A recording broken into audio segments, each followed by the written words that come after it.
नागराज। पृथ्वी की भूगर्भ में जीवों की बहुत बड़ी दुनिया बसती है, जहाँ कई तरह के अनेकों जीव जंतु रहते हैं। उन्हीं में से एक प्रजाति सांपों की भी है, जो धरती के अंदर अपना साम्राज्य बसा चुकी है।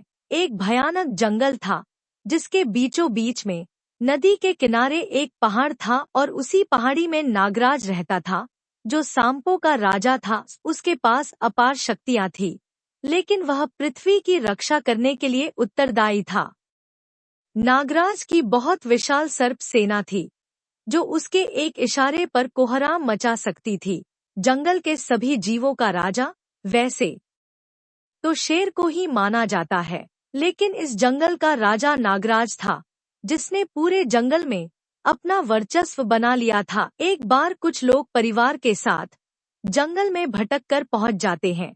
परिवार के सदस्यों में 2 पुरुष, 2 महिलाएं, 2 छोटी बच्चियां और एक छोटा बच्चा भी था। काफी देर तक वह जंगल से बाहर निकलने का रास्ता ढूंढते हैं, लेकिन जंगल इतना घना था कि सूरज की किरणें भी अंदर नहीं आ सकती थी। दोनों पुरुषों में एक का नाम राजू और दूसरे का नाम विनोद था। विनोद राजू का बड़ा भाई था। वह थोड़ा सीधा साधा नहीं था, इसलिए वह जंगल के अंदर सबसे ज्यादा घबरा रहा होता है। परिवार के सभी सदस्य विनोद को समझाते हैं और दिलासा देते हुए कहते हैं कि आप चिंता मत करो, हम कुछ न कुछ रास्ता जरूर निकाल लेंगे।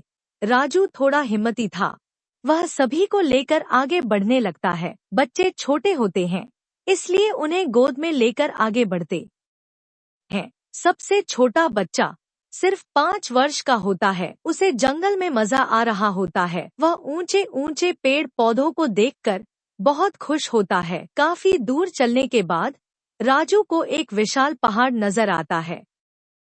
वह अपने परिवार से कहता है, जल्दी चलो, हमें उस पहाड़ के ऊपर चलना होगा, तभी हमें सही दिशा का पता चलेगा।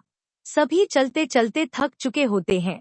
पहाड़ के किनारे एक नदी बह रही होती है, जिसे देखते ही सभी पानी पीने के लिए दौड़ लगा देते हैं। नदी के पास पहुंचते ही सभी पानी पीने लगते हैं। नदी की धारा सामान्य होती है, इसलिए नदी को पार करना आसान था। विनोद और राजू अपने पूरे परिवार को नदी पार करवा देते हैं, लेकिन अचानक राजू चिल्लाकर पूछता है, हमारा मुन्ना, छोटा बेटा कहाँ है? दरअसल जल्दबाजी में नदी पार करने के चक्कर में छोटे बच्चे की तरफ किसी का ध्यान नहीं गया और वह बच्चा तितलियों का पीछा करते हुए जंगल के अंदर चला गया। विनोद और राजू औरतों और बच्चियों को उसी पहाड़ के किनारे बैठाकर दोबारा नदी पार करके जंगल की तरफ आते हैं और जोर जोर से अपने बच्चे को पुकारने लगते हैं।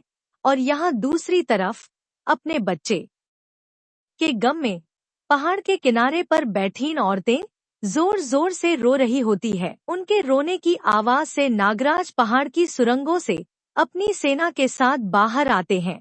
पहाड़ के हर हिस्से में कई सांप बैठे होते हैं और इन्हीं के बीच नागराज धीरे धीरे औरतों की तरफ बढ़ता आ रहा होता है।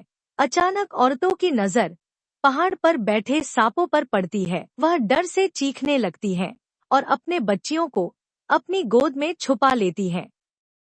तभी नागराज उनके सामने आकर विशाल फन फैलाकर खड़े हो जाते हैं और सभी से कहते हैं कि तुम लोगों को यहाँ से बाहर जाने के लिए अब मेरी नाग सेना रास्ता दिखाएंगी। तुम लोग जल्द ही इस जंगल से बाहर चले जाओ, यहाँ रहना खतरनाक हो सकता है।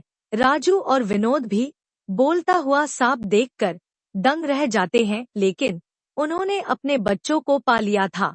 इससे बड़ा चमत्कार कुछ नहीं हो सकता था, इसलिए वह नागराज को देव रूप मान लेते हैं और अपने परिवार के साथ जंगल से सांपों के पीछे पीछे चल देते हैं। कुछ ही दूर उन्हें एक सुरंग दिखाई देती है। सांप वहीं जाकर रुक जाते हैं और उन्हें जाने का इशारा करते हैं। एक एक करके राजू अपने पूरे परिवार को सुरंग के द्वार से जंगल से बाहर निकाल देता है। नागराज इस परिवार के लिए किसी फरिश्ते से कम नहीं थे, जिन्होंने इन्हें इनका खोया हुआ अनमोल उपहार दे दिया और इसी में चमत्कार के साथ यह डरावनी कहानी समाप्त हो जाती है।